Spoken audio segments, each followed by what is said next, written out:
tus brazos para conquistar las promesas que Jesús nos da. Solo espera y tú verás el milagro que Cristo hará.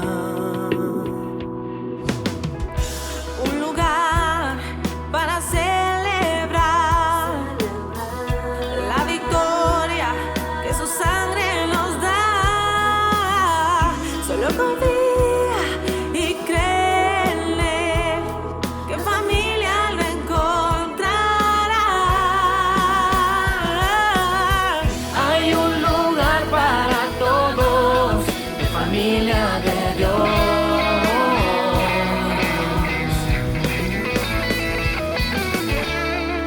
Familia de Dios.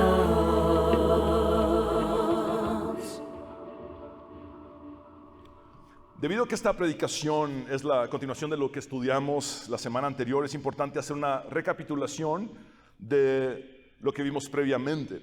Científicamente, una de las primeras emociones que un ser humano siente siendo un bebé es la soledad. Esto sucede cuando la madre lo deja en la cuna y sale del cuarto. La forma en la que el bebé expresa esta emoción, porque obviamente aún no puede hablar, aún no puede caminar, depende absolutamente de su madre, es entonces por medio de lágrimas. El bebé llora. Ese llanto expresa que se siente solo. Sin embargo, a medida que la madre vuelve una y otra vez a cuidar del bebé, se va construyendo en la confianza de que la partida de ella no es definitiva ni permanente, que no lo abandonará ni lo dejará solo para siempre.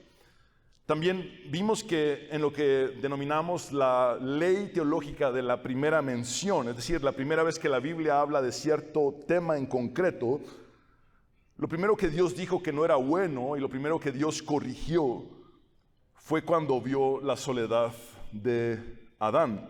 En Génesis 2:18, Dios dijo: no es bueno que el hombre esté solo, le haré ayuda idónea para él. Y vimos que si bien acá vemos un principio para el matrimonio, también vemos un principio general. Dios no creó al ser humano para estar solo, sino acompañado. El ser humano es un ser social por naturaleza.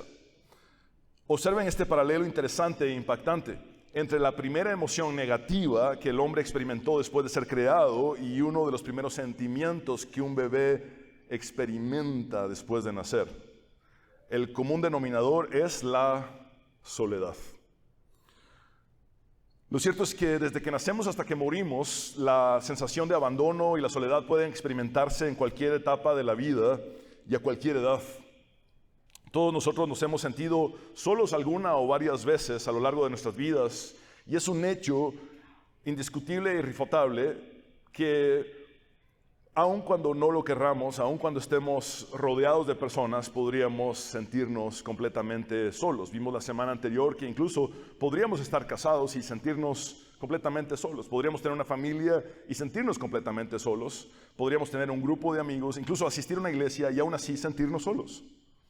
Algunos de nosotros podríamos estar sintiéndonos solos en este preciso momento. Estando en una congregación, estando en una iglesia, podríamos estar sintiendo soledad. En la predicación anterior vimos también que a veces los sentimientos de soledad pueden ser breves y pasajeros. Los atravesamos por un tiempo corto y luego sentimos alivio. Sin embargo, los sentimientos de soledad también pueden llegar para quedarse y permanecer por mucho tiempo en una persona. Y la soledad puede experimentarse ininterrumpidamente por una larga temporada que parece ser interminable, durando meses, años y hasta décadas.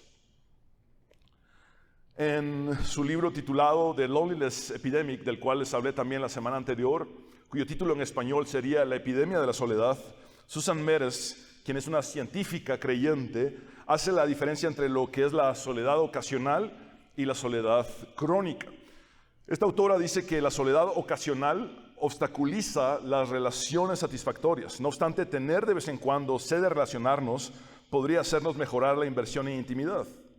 Sin embargo, la soledad crónica se define por la deficiencia y la angustia y tiene efectos destructivos sobre la vida y la creatividad humanas.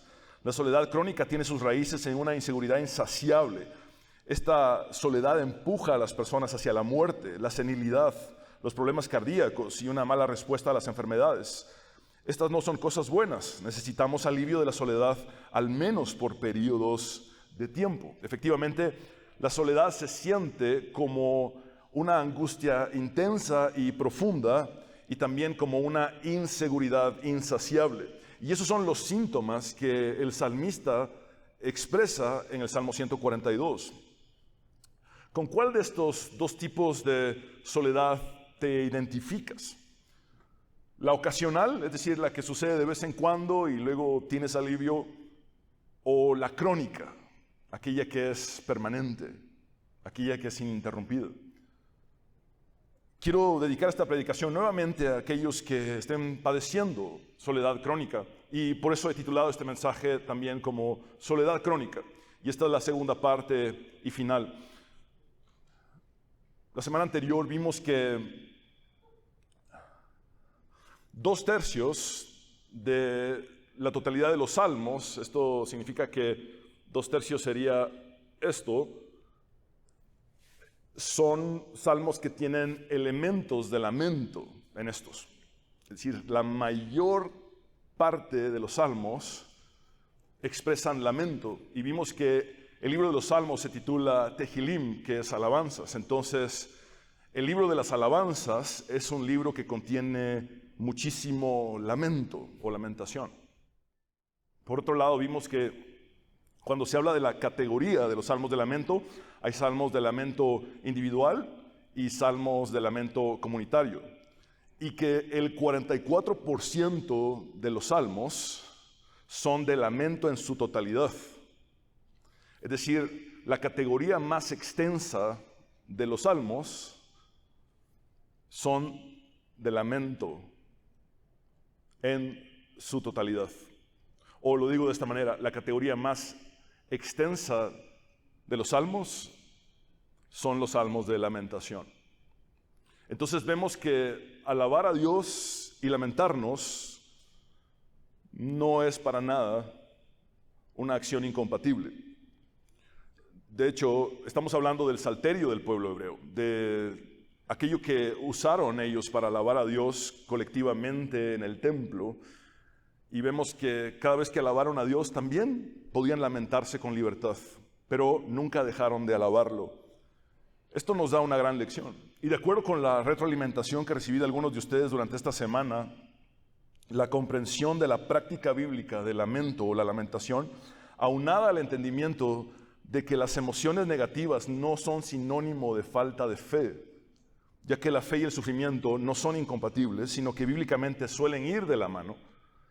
Y el aprendizaje de que podemos ser emocionalmente transparentes delante de Dios, derramando ante Él la totalidad de lo que sentimos y atravesamos, hasta el punto de tener su permiso divino para cuestionarlo, siempre y cuando lo hagamos con temor reverente, no blasfemando contra Él ni maldiciéndolo, ha significado para varios la reconfiguración tanto de la relación entre su fe y sus emociones, como de su relación con Dios.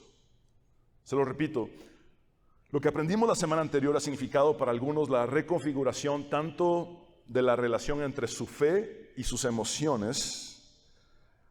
Algunos de ustedes aprendieron que sus emociones negativas no tienen por qué estar divorciadas de su fe. Entonces, cuando lograron conciliar sus emociones, incluso las más oscuras y difíciles de llevar, con su fe, inmediatamente se reconfiguró también su relación personal con Dios. Al lograr conciliar su fe con sus emociones, inmediatamente se han reencontrado de una manera más profunda con Dios. Esto es realmente algo grandioso e importante, porque el hecho de que una persona reconfigure la forma en la que siente y cree, aun cuando estos sentimientos puedan ser negativos y oscuros, le lleva también a reconfigurar la forma en la que se relaciona con Dios. Sé que estoy siendo un poco repetitivo, pero es porque quiero hacer énfasis en esto, porque no sucede todos los días. Es simplemente maravilloso y esperanzador, ya que este es el principio de la sanidad verdadera. Esto es algo que solamente el Espíritu Santo puede obrar en nosotros por medio de su palabra, que es viva y eficaz. Leamos nuevamente la totalidad del Salmo 142 y luego nos enfocaremos en las últimas 2 estrofas del mismo, ya que la semana anterior vimos las primeras 2 estrofas. El encabezado del Salmo es parte del texto hebreo y sería como el equivalente a un versículo 0 y dice así: Masquil de David. Esto significa poema contemplativo de David con fines instructivos cuando estaba en la cueva. Creemos que este salmo está inspirado principalmente en los primeros 6 meses de David en la cueva de Adulam, ya que fue la temporada de su vida en la que se encontró completamente solo. Plegaria, la palabra hebrea para plegaria aquí es tefilá, que también puede traducirse como oración. Entonces estamos delante de una oración para ser contemplada con fines instructivos. Y dice así entonces el cuerpo del salmo como tal: clamo al Señor con mi voz suplico al Señor, delante de Él expongo mi queja. Literalmente dice, ante Él derramo mi queja. Hay una metáfora que presenta a la queja como si fuera líquida, como un líquido que es vertido hasta la última gota. Esto significa, no me quedo con nada dentro de mí, lo derramo todo delante de Dios. Esta primera estrofa termina diciendo, en su presencia manifiesto mi angustia. El salmista es absolutamente intencional en presentar todo su lamento delante de Dios, orando en voz alta. La segunda estrofa del Salmo la hallamos en los versículos 3 y 4. El salmista dice, cuando mi espíritu desmayaba dentro de mí, tú conociste mi senda. Esto también puede traducirse en tiempo presente. Cuando mi espíritu desmaya dentro de mí, tú conoces mi senda. En la senda en que camino me han tendido una trampa. Mira a la derecha y ve, porque no hay quien me tome en cuenta, no hay refugio para mí, no hay quien cuide de mi alma. La tercera estrofa es la más breve de todas, ya que esta abarca solamente un versículo, el versículo 5, que dice, a ti he clamado, Señor. Dije, tú eres mi refugio, mi porción en la tierra de los vivientes. La última estrofa del Salmo, la cuarta estrofa, la encontramos en los versículos 6 y 7. Atiende a mi clamor, porque estoy muy abatido. Líbrame de los que me persiguen, porque son más fuertes que yo. Saca mi alma de la prisión, para que yo dé gracias a tu nombre. Los justos me rodearán, porque tú me colmarás de bendiciones. La idea central de este salmo es que los tiempos desesperados producen oraciones desesperadas. Los problemas y las emociones que nos superan hacen que nos arrojemos sobre Dios intensamente. Cuando experimentamos la soledad extrema y no hay nadie que nos ayude excepto Dios, aprendemos a depender, confiar y esperar en Él. Adentrémonos entonces en las últimas 2 estrofas del Salmo. Este es el punto número 1 para esta predicación. Dios, solo me quedas tú. Dios, solo me quedas tú. Alguien dijo que no sabes cuánto necesitas a Dios hasta que Dios es todo lo que te queda. Como ya se los he dicho, esta tercera estrofa es la más corta del Salmo. Efectivamente, estamos delante de una obra musical. Perdimos el registro de la música con el paso del tiempo, pero conservamos la letra, la poesía del Salmo. Entonces, es por esto que es importante entender el Salmo por sus diferentes secciones, por sus diversas estrofas. Y en esta estrofa, el salmista, aún estando en medio de su soledad crónica y su angustia, hace una declaración de confianza en Dios, diciendo, a ti he clamado, Señor. Dije, tú eres mi refugio, mi porción en la tierra de los vivientes. Recordemos que en la estrofa anterior, es decir, en la segunda estrofa, el salmista ha dicho que su espíritu desmaya dentro de él. La palabra para espíritu en hebreo es ruach, que se puede traducir tanto como espíritu o como aliento. Entonces, cuando dice mi espíritu desmaya dentro de mí, es el equivalente a decir, Señor, me he quedado sin aliento. El salmista ha dado la impresión de que su debilidad se está acrecentando cada vez más, probablemente refiriéndose a una profunda decepción o a una difícil depresión. Es precisamente después de tocar el fondo de las emociones más oscuras que el salmista concluye que mientras otras personas no lo ayudan, Dios sí lo hace. Incluso razona que cuando las personas solamente empeoran su situación y solamente agravan sus problemas, Dios sí puede ayudarlo.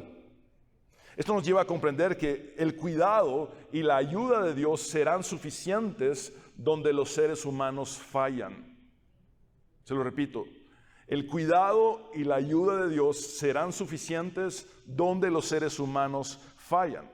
Henry Light, en el himno que publicó en 1847 titulado Abide with me, permanece conmigo, le dice a Dios lo siguiente: cuando otros ayudantes fallan y los consuelos huyen, auxilio de los desamparados, oh, quédate conmigo. Y vean que Henry Light pone auxilio con A mayúscula porque es de esa manera que está llamando a Dios. Dios, tú eres el auxilio de los desamparados cuando todos los demás fallan. Con todos los recursos humanos agotados, el salmista recuerda que aún tiene a Dios.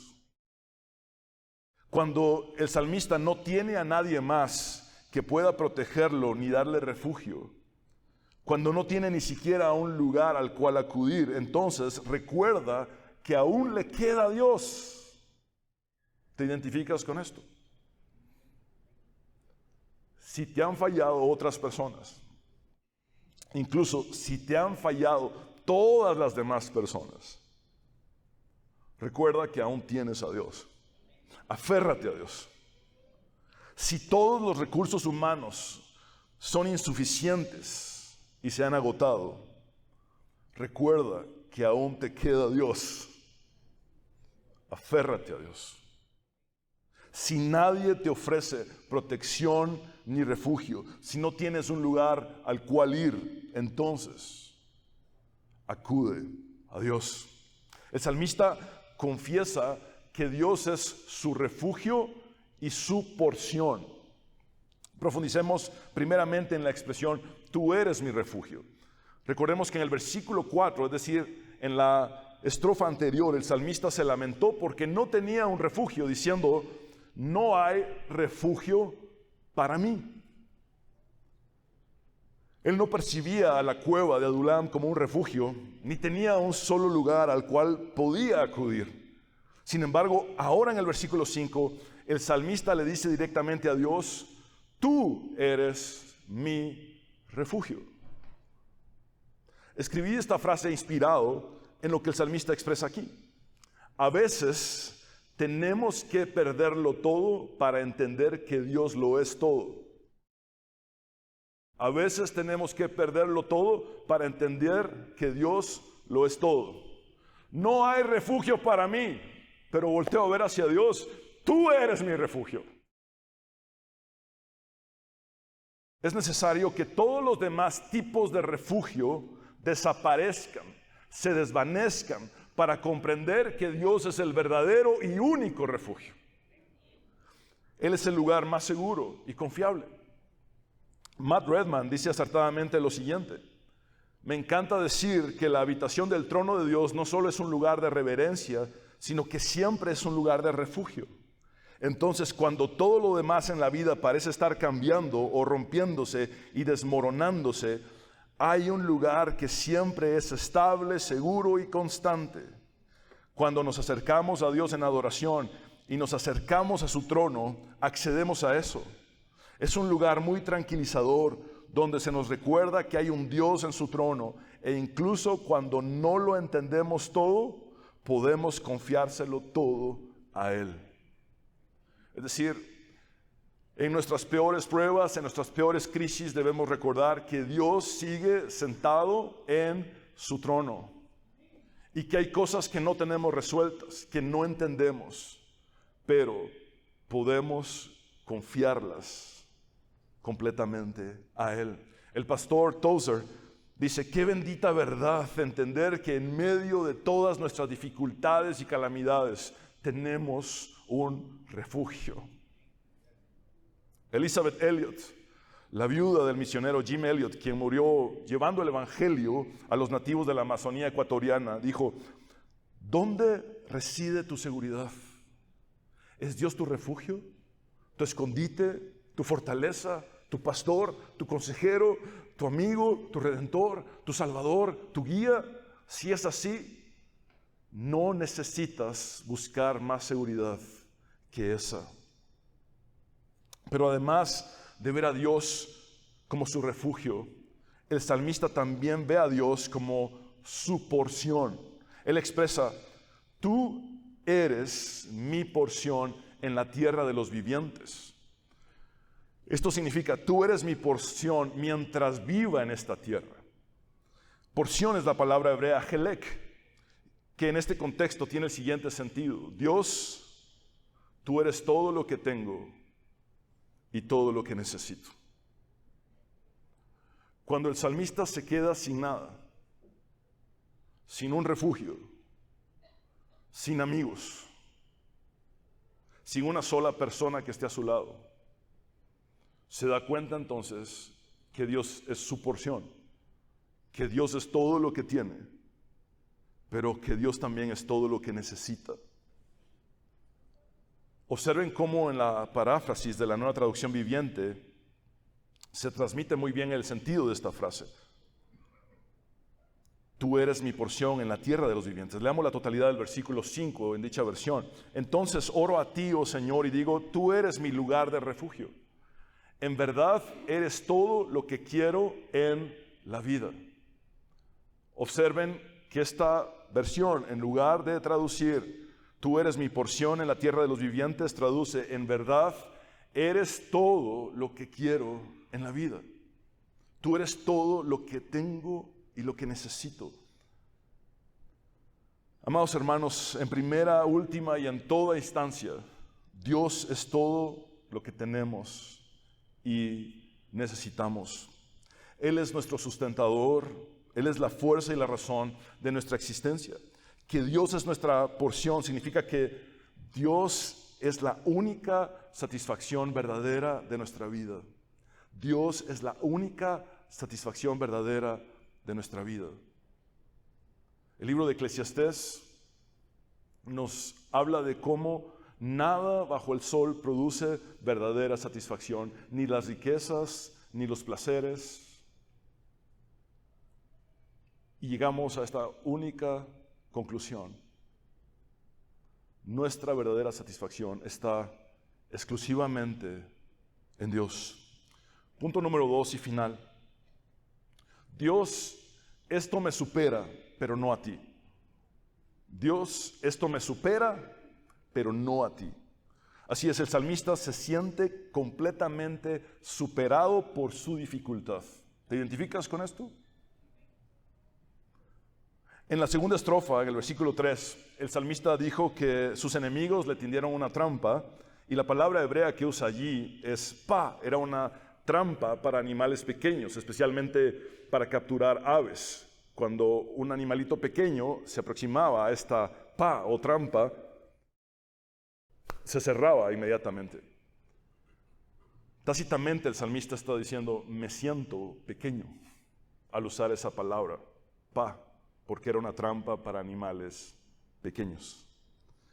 El salmista se sentía pequeño ante sus perseguidores, a quienes ahora, en esta cuarta estrofa, describe como más fuertes que él. Al percatarse de que jamás podría salir avante en sus propias fuerzas ni por sus propios medios, entonces el salmista le ruega a Dios que Él intervenga. ¿Estás atravesando por alguna situación que te supera? ¿Estás atravesando alguna circunstancia que trasciende tus capacidades y recursos? ¿Estás atravesando por algo que simplemente te es imposible resolver, desenredar o solucionar? ¿Qué es aquello que te ha sido imposible superar en la vida? Te invito a meditar por un momento y reflexionar en esto. ¿Qué es aquello que me ha sido imposible superar en la vida? La historia de todos nosotros es diferente. Y todos tenemos heridas distintas. Quizá algún trauma severo nos marcó en alguna etapa, ya fuera en la niñez o en la juventud o en nuestra vida adulta. ¿Qué es aquello que te ha sido imposible superar en la vida? Lo cierto es que aquello que te supera a ti no supera a Dios. Y esa es la lección que entendemos de este salmo. Jesús lo dijo así: lo que es imposible para los seres humanos es posible para Dios. Lo que ha sido imposible de superar para ti es posible para Dios. Dios puede hacerte superar eso que de alguna manera te ha estancado en la vida, eso que de alguna manera te ha atrapado. En el versículo 6 vemos un patrón de petición y queja. Petición y queja. Es decir, a cada petición que el salmista presenta le sigue una queja. Cada una de estas combinaciones de petición y queja presentan una necesidad desesperada y una limitación que inhabilita al salmista. Se lo repito porque es sumamente importante para entender lo que prosigue. Vamos a ver ahora un patrón de petición y queja. Cuando hay una petición, el salmista presenta una necesidad desesperada. Y cuando hay una queja, el salmista presenta una limitación que lo inhabilita. La petición, necesidad desesperada; la queja, limitación inhabilitante. Veamos esta secuencia, observando esta estructura. Atiende a mi clamor. ¿Qué es eso? ¿Es una petición o una queja? Es una petición. Esa petición presenta una necesidad desesperada. La palabra atiende podría traducirse como pon atención a mi clamor. Y luego dice, porque estoy muy abatido. ¿Qué es eso? ¿Una queja o una petición? Una queja. Es una queja que expresa que el salmista está limitado al punto de estar inhabilitado. Estoy muy abatido significa estoy muy debilitado o estoy sin aliento, estoy sin ánimo. Luego dice, líbrame de los que me persiguen. ¿Qué es eso? Una petición, ¿verdad? Que presenta una necesidad desesperada. Y luego hay una queja que dice, porque son más fuertes que yo. Líbrame de los que me persiguen, porque son más fuertes que yo. Esa frase, porque son más fuertes que yo, ¿qué es? ¿Es una petición o es una queja? Es una queja que presenta la limitación que inhabilita al salmista para poder hacerle frente a su dificultad. El versículo 7 rompe este patrón de petición y queja al presentar una petición ya no seguida de una queja, sino de una promesa de alabar a Dios. Saca mi alma de la prisión. Esta es una petición. Y vean que ya no viene una queja después, sino que lo que viene es una promesa. Y dice, para que yo dé gracias a tu nombre. Y he puesto aquí una pequeña fórmula matemática. Cuando presentamos una petición a Dios más una promesa, lo que estamos haciendo es un voto delante de Él. Ahora llama mucho mi atención cómo se da esta secuencia de petición, queja,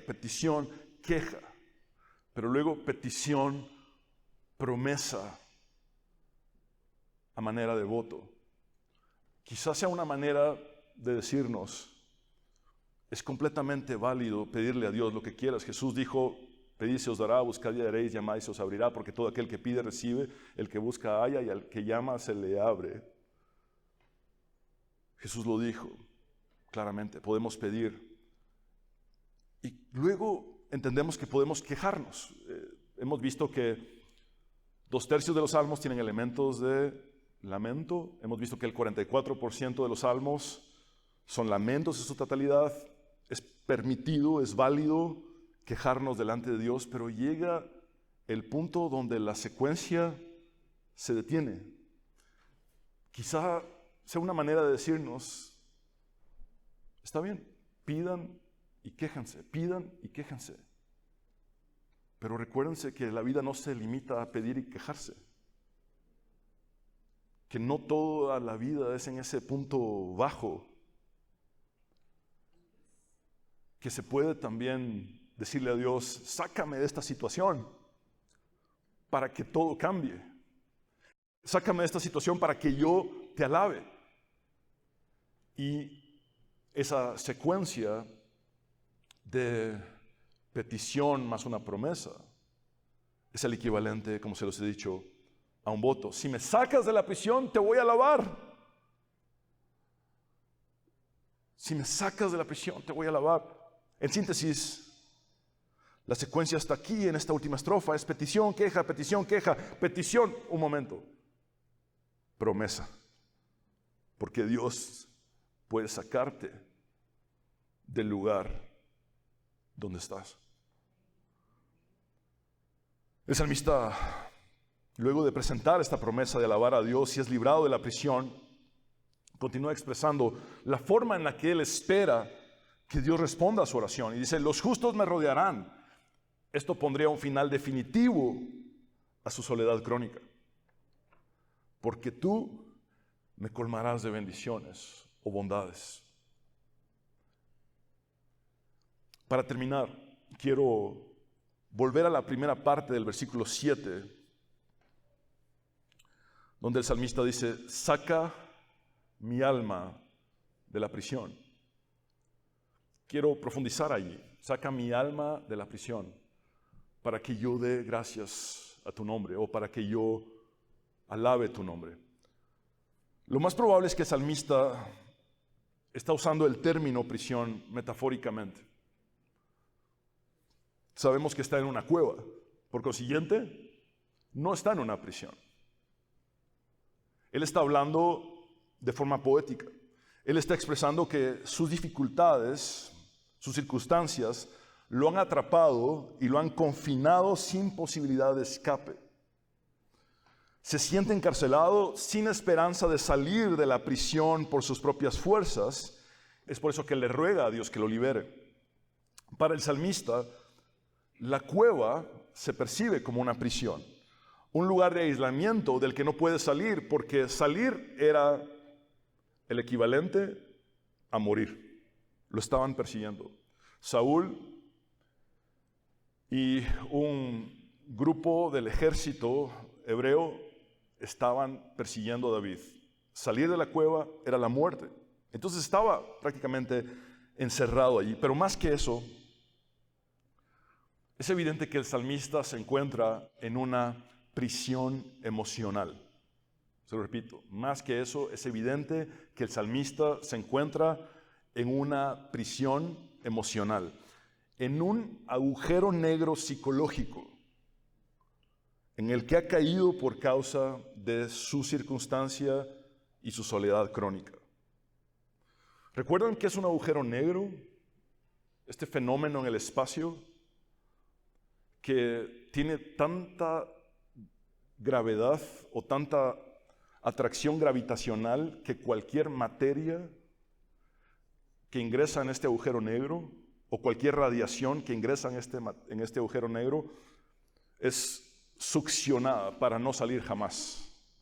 El salmista está en una especie de agujero negro psicológico, una prisión mental de la que no puede salir. Lo ha superado. Pero recuerda que esta prisión no ha superado a Dios y le pide que lo libere. ¿Te identificas con esto? ¿Acaso tu alma también está en una prisión? ¿Cuánto tiempo llevas de estar confinado en una prisión emocional? ¿Días, semanas,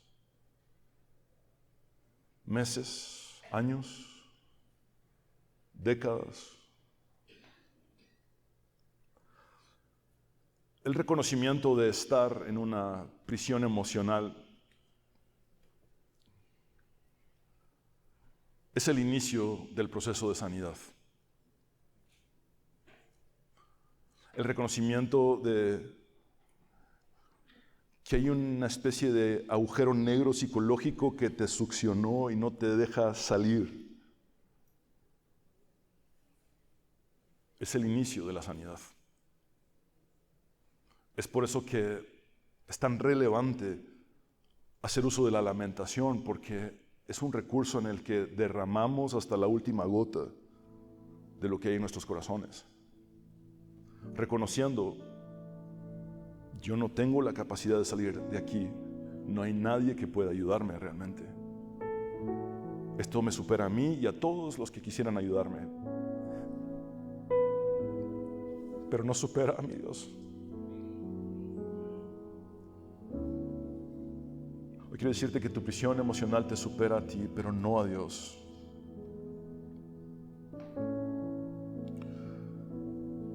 Y la salida de esa prisión emocional, de ese agujero negro psicológico, requiere de 3 pasos concretos, a la luz de la experiencia del salmista, a la luz de las Sagradas Escrituras. El primer paso es bien sencillo: reconocer y aceptar que tú no puedes salir de allí en tus propias fuerzas ni por tus propios medios. Creo que ya te diste cuenta, como yo también me di cuenta. No hay nada que yo pueda hacer para salir en mis propios medios de esta prisión emocional. El segundo paso es reconocer que no hay ninguna persona que con sus esfuerzos humanos pueda ponerte en libertad. Ningún psicólogo, psiquiatra, terapeuta o coach de vida puede darte verdadera libertad. Y por favor, no me malentiendan. Las personas y los profesionales pueden ser instrumentos de Dios, pero ellos no son Dios. Ni pueden hacer lo que solamente Dios puede hacer. Es por eso que el tercer paso es creer que solamente Dios y nadie más que Dios puede hacerte libre de tu prisión emocional. Jesús puede hacerte libre de esa prisión emocional. Él puede terminar con esa depresión, con esa soledad crónica. Él puede sanar ese trauma severo que está condicionando tus acciones en el presente. No importa cuánto tiempo hayas padecido o hayas estado en esta prisión emocional, lo cierto es que Dios puede ponerte en libertad. Jesús puede rodearte de personas justas, o te lo digo de esta manera: Jesús puede rodearte de personas justificadas por la fe. Jesús puede rodearte de verdaderos creyentes imperfectos que te acompañen en tu caminar cristiano. Porque a pesar de todo y después de todo, Dios quiere colmarte de bendiciones y bondades. Él sigue siendo el Dios que cambia el lamento en baile. Es válido lamentarse, sí, pero también es necesario reconocer que cuando nos lamentamos ante Dios, Él puede tomar ese lamento y tornarlo en baile, dándonos libertad de la prisión emocional. Él es el Dios que quita la ropa de luto para vestir a los dolientes de alegría, llenándolos de gozo. Si me permites esta analogía, Él puede quitarte la ropa de un prisionero y vestirte de alegría. Un prisionero psicológico, un prisionero emocional. Él puede quitar esa ropa de prisionero y vestirte de alegría, llenándote de gozo. No te rindas. Descubre cómo el gozo del Señor sigue siendo la fortaleza que necesitas. Y una vez salgas de la prisión, recuérdate del voto, de esa combinación de petición y promesa. Cuando le dijiste: sácame de esta prisión emocional, sácame de este agujero negro psicológico del que no he podido salir y del que nadie me ha podido sacar. Libérame, Dios, para que yo alabe tu nombre. El momento en el que salgas de esa prisión, el momento en el que Dios torne tu lamento en baile, te quite la ropa de prisionero o la ropa de luto y te vista de alegría, dedícate a alabarle, a adorarle en espíritu y en verdad, y date cuenta que toda satisfacción se encuentra solamente en Él y nada más que en Él. Yo quisiera rogarte que en esta ocasión te puedas poner de pie y vamos a orar. Señor,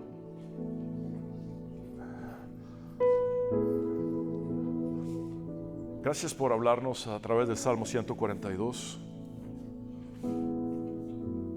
El salmista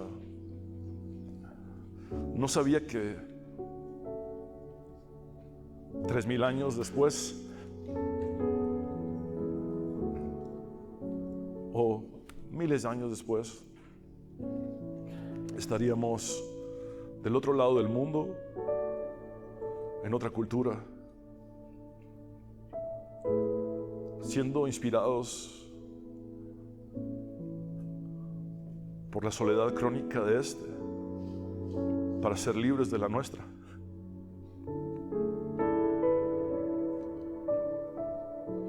El salmista no se imaginó que cuando escribió sácame de mi prisión, eso iba a ser usado por ti para sacarnos a muchos de la nuestra. Por eso yo te ruego, Señor, que podamos entender que nuestra experiencia de vida no ha sido en vano, que nuestras heridas pueden llevar sanidad a otros, que nuestros dolores pueden llevar alivio a otros. Y hoy reconocemos, Señor, nuestra dependencia absoluta de ti. Hoy te decimos, Señor, qué bueno saber que nos quedas tú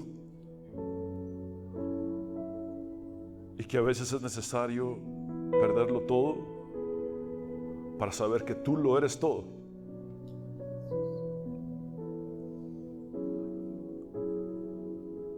Hemos puesto nuestra confianza en refugios perecederos.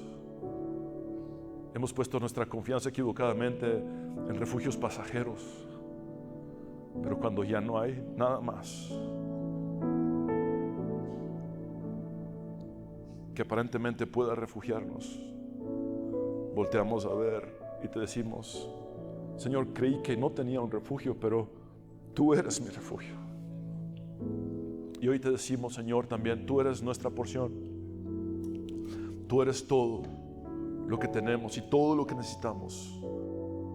Y por eso tú eres el único que puede darnos verdadera satisfacción. Hoy te ruego, Señor, que puedas traer sanidad a mis hermanos. Que podamos hoy comprender que aquello que nos ha superado a nosotros no te ha superado a ti. Que aún hay esperanza en ti. Que podemos, desde el fondo de las emociones más oscuras, desde la prisión emocional y desde ese agujero negro psicológico, alzar nuestros ojos a ti y decirte: solo tú puedes sacarme de esto. Y si lo haces, te voy a alabar. Hoy entendemos que es válido quejarnos y pedirte, pero que llega un momento en la vida donde en lugar de una queja es mejor presentarte una promesa y decirte: Dios, si me sacas te voy a alabar, si me liberas te voy a alabar.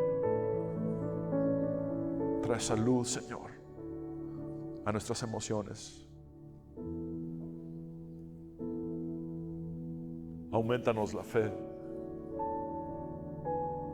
y atráenos más a ti, Señor. Quiero hablar contigo, mi mujer, que necesitas entregar tu vida a Cristo. Haz esta oración de fe conmigo. Habla con Él y dile: Señor Jesús, sálvame. Reconozco que soy pecador, pero también sé que tú moriste en la cruz para perdonar mis pecados y que resucitaste al tercer día, venciendo a la muerte, dándome el regalo de la vida eterna. Me entrego a ti tal cual soy, tal cual estoy. Sé mi Señor y Salvador eternamente. Cámbiame, transfórmame. Es en tu nombre, Jesús, el único nombre bajo el cielo dado a los seres humanos en el cual podemos ser salvos, que hemos orado. El nombre sobre todo nombre, el único nombre en el que hay salvación. Jesús, Jesús, nuestro Jesús. Amén. Abre tus brazos para conquistar las promesas que Jesús nos da. Solo espera y tú verás el milagro que Cristo hará. Un lugar para celebrar la victoria que su sangre nos da. Solo confía y créele que en familia lo encontrará.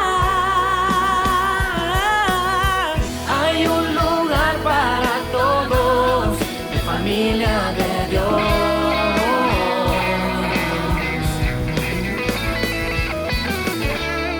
En familia de Dios.